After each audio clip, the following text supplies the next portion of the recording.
ಕೊಡಗು ಜಿಲ್ಲೆಯ ತಡಿಯಂಡಮೋಳ್ ಟ್ರೆಕ್ಕಿಂಗ್ಗೆ ತೆರಳಿ ನಾಪತ್ತೆಯಾಗಿದ್ದ ಕೇರಳ ಮೂಲದ ಮಹಿಳೆ ಶರಣ್ಯ ಕಡೆಗೂ ಪತ್ತೆಯಾಗಿದ್ದಾರೆ. ತಡಿಯಂಡಮೋಳ್ ಬೆಟ್ಟ ಪ್ರದೇಶದಲ್ಲಿ 4 ದಿನಗಳಿಂದ ನಡೆದಿದ್ದ ಹುಡುಕಾಟಕ್ಕೆ ಕೊನೆಗೂ ಯಶಸ್ಸು ಸಿಕ್ಕಂತಾಗಿದೆ. ಎಎನ್ಎಫ್, ಪೊಲೀಸ್ ಇಲಾಖೆ, ಅರಣ್ಯ ಇಲಾಖೆ ಮತ್ತು ಸ್ಥಳೀಯರ ಸಹಕಾರದಿಂದ ನಡೆದಿದ್ದ ಶೋಧ ಕಾರ್ಯದ ವೇಳೆ ಶರಣ್ಯ ಪತ್ತೆಯಾಗಿದ್ದಾಳೆ. ಸದ್ಯ ಆರೋಗ್ಯವಾಗಿರುವ ಶರಣ್ಯಾಳನ್ನ ಅರಣ್ಯದಿಂದ ಸ್ಥಳೀಯರು ಹೊರಕರೆತಂದಿದ್ದಾರೆ. ಶಿವಮೊಗ್ಗ ಜಿಲ್ಲೆಯ ಭದ್ರಾವತಿ ತಾಲೂಕಿನ ಬಾಳೆಹೊನ್ನೂರು ಬಳಿಯ ಮೂಡಲ ವಿಠಲಾಪುರದಲ್ಲಿ ಅಡುಗೆ ಅನಿಲ ವಿತರಣೆಯಲ್ಲಿ ವಿಳಂಬವಾಗ್ತಿರೋ ಹಿನ್ನೆಲೆ ರಸ್ತೆ ತಡೆ ನಡೆಸಿ ಗ್ರಾಮಸ್ಥರು ಪ್ರತಿಭಟನೆ ಮಾಡಿದ್ದಾರೆ. ಗ್ರಾಮದ ಗ್ಯಾಸ್ ಗೋಡೌನ್ ಮುಂದೆ ಪ್ರತಿಭಟನೆ ನಡೆಸಿದ ಜನರು ರಾಷ್ಟ್ರೀಯ ಹೆದ್ದಾರಿ ತಡೆದು ಆಕ್ರೋಶ ವ್ಯಕ್ತಪಡಿಸಿದ್ದಾರೆ. ಮಾರ್ಚ್ನಲ್ಲಿ ಬುಕ್ ಮಾಡಿದ್ರೂ ಅಡುಗೆ ಅನಿಲ ಸಿಗ್ತಿಲ್ಲ ಅಂತ ಗ್ರಾಮಸ್ಥರು ಆಕ್ರೋಶ ಹೊರಹಾಕಿದ್ದಾರೆ. ಇರಾನ್-ಇಸ್ರೇಲ್ ಯುದ್ಧದಿಂದ ಬೆಂಗಳೂರಿನ ಆಟೋ ಚಾಲಕರಿಗೆ ಸಂಕಷ್ಟ ತಪ್ಪದಾಗಿದೆ. ಚಾಮರಾಜಪೇಟೆಯಲ್ಲಿ ಆಟೋಗಳಿಗೆ ಗ್ಯಾಸ್ ತುಂಬಿಸಲು ಕಿಲೋಮೀಟರ್ಗಟ್ಟಲೆ ಕ್ಯೂ ನಿಲ್ಲುವ ಪರಿಸ್ಥಿತಿ ನಿರ್ಮಾಣವಾಗಿದೆ. ಚಾಮರಾಜಪೇಟೆಯ 5ನೇ ಮುಖ್ಯ ರಸ್ತೆಯ ಅಂಜನಾದ್ರಿ ಪೆಟ್ರೋಲ್ ಬಂಕ್ನಲ್ಲಿ 1.5 ಕಿಲೋಮೀಟರ್ ದೂರದವರೆಗೂ ಆಟೋಗಳು ಸಾಲುಗಟ್ಟಿ ನಿಂತಿವೆ. ಕೋಲಾರ ಜಿಲ್ಲೆ ಮಾಲೂರು ಪಟ್ಟಣದ ಮಾರುತಿ ಬಡಾವಣೆಯಲ್ಲಿ ಅಕ್ರಮ ಗ್ಯಾಸ್ ರೀಫಿಲ್ಲಿಂಗ್ ಗೋಡೌನ್ ಮೇಲೆ ಪೊಲೀಸರು ದಾಳಿ ನಡೆಸಿದ್ದಾರೆ. ಇಮ್ರಾನ್ ಎಂಬಾತ ಗೋಡೌನ್ನಲ್ಲಿ ಅಕ್ರಮವಾಗಿ ಗ್ಯಾಸ್ ರೀಫಿಲ್ಲಿಂಗ್ ಮಾಡ್ತಾ ಇದ್ದ. ಖಚಿತ ಮಾಹಿತಿ ಮೇರೆಗೆ ದಾಳಿ ನಡೆಸಿದ ಮಾಲೂರು ಪೊಲೀಸರು 2 ವಾಣಿಜ್ಯ ಬಳಕೆ ಸಿಲಿಂಡರ್, 7 ವಾಣಿಜ್ಯ ಬಳಕೆಯ ಖಾಲಿ ಸಿಲಿಂಡರ್, 2 ಗೃಹ ಬಳಕೆ ಖಾಲಿ ಸಿಲಿಂಡರ್ ಹಾಗೂ 5 ಚಿಕ್ಕ ಖಾಲಿ ಸಿಲಿಂಡರ್ಗಳನ್ನು ವಶಕ್ಕೆ ಪಡೆದಿದ್ದಾರೆ. ಆರೋಪಿ ಇಮ್ರಾನ್ನನ್ನ ವಶಕ್ಕೆ ಪಡೆದ ಪೊಲೀಸರು ಪ್ರಕರಣ ದಾಖಲಿಸಿದ್ದಾರೆ. ಕೆರೆಕಟ್ಟೆಯ ಮೇಲೆ ತರಕಾರಿ ಲಾರಿ ಪಲ್ಟಿಯಾಗಿರೋ ಘಟನೆ ಕೋಲಾರದ ಮುಧವಾಡಿ ಗ್ರಾಮದ ಬಳಿ ನಡೆದಿದೆ.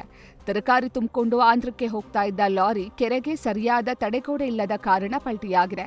ಘಟನೆಯಲ್ಲಿ ಲಾರಿ ಡ್ರೈವರ್ ಹಾಗೂ ಕ್ಲೀನರ್ಗೆ ಗಾಯಗಳಾಗಿವೆ. ಹದಗೆಟ್ಟ ರಸ್ತೆ ಹಾಗೂ ತಡೆಗೋಡೆ ಇಲ್ಲದ ಹಿನ್ನೆಲೆ ಪದೇ ಪದೇ ಅನಾಹುತಗಳು ಸಂಭವಿಸ್ತಾ ಇದ್ದು, ಕಳೆದೊಂದು ತಿಂಗಳಲ್ಲಿ ಇದು 4ನೇ ಅಪಘಾತವಾಗಿದೆ.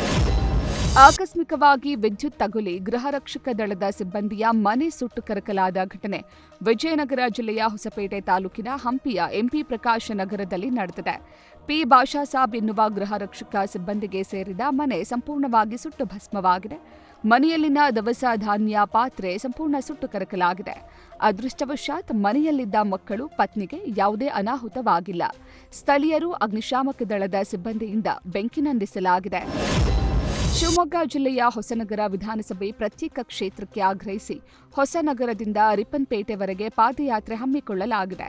ಹೊಸನಗರ ವಿಧಾನಸಭಾ ಕ್ಷೇತ್ರ ಮರುಸ್ಥಾಪನೆ ಹೋರಾಟ ಸಮಿತಿ ನೇತೃತ್ವದಲ್ಲಿ ನಿನ್ನೆ ಆರಂಭವಾದ ಪಾದಯಾತ್ರೆಯಲ್ಲಿ ಸುಡಿಯುವ ಬಿಸಿಲನ್ನೂ ಲೆಕ್ಕಿಸದೆ ಸಾವಿರಾರು ಸಂಖ್ಯೆಯಲ್ಲಿ ಜನ ಭಾಗವಹಿಸಿದರು. ಪಾದಯಾತ್ರೆಯಲ್ಲಿ ವಿವಿಧ ರಾಜಕೀಯ ಪಕ್ಷಗಳ ಮುಖಂಡರು, ಮಠಾಧೀಶರು ಹಾಗೂ ಸಂಘಟನೆಯ ಕಾರ್ಯಕರ್ತರು ಭಾಗಿಯಾಗಿದ್ದರು. ಕೋಲಾರದ ಅಂತರಗಂಗೆ ಬೆಟ್ಟದಲ್ಲಿ ಕೋತಿಗಳ ಕಾಟ ಮಿತಿ ಮೀರಿದೆ.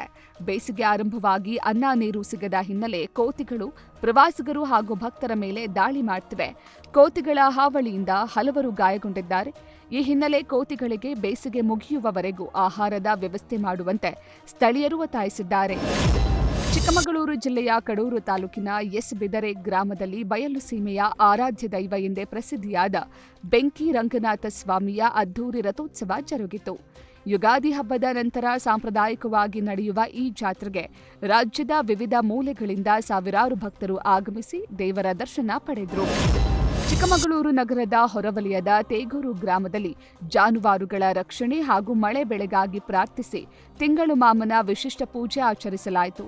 ಕಳೆದ 9 ದಿನಗಳಿಂದ ಗ್ರಾಮದ ಮಹಿಳೆಯರು ಮತ್ತು ಮುತ್ತೈದೆಯರು ಸಂಜೆ ವೇಳೆ ದೇವಾಲಯದ ಮುಂದೆ ಒಟ್ಟಾಗಿ ಸೇರಿ ತಿಂಗಳು ಮಾಮನ ರಂಗೋಲಿ ಬಿಡಿಸಿ ದೀಪ ಬೆಳಗುವ ಮೂಲಕ ಜಾನಪದ ಶೈಲಿಯಲ್ಲಿ ಭಕ್ತಿಯಿಂದ ಪೂಜೆ ಸಲ್ಲಿಸಿದರು. ಜಾನುವಾರುಗಳಿಗೆ ಯಾವುದೇ ರೋಗ ರುಜಿನಗಳು ಬಾರದಿರಲಿ ಮತ್ತು ಕೆರೆಕಟ್ಟೆಗಳು ತುಂಬಿ ಹರಿಯುವಂತೆ ಮಳೆಯಾಗಲಿ ಅನ್ನೋದು ಈ ಆಚರಣೆಯ ಮುಖ್ಯ ಉದ್ದೇಶವಾಗಿದೆ.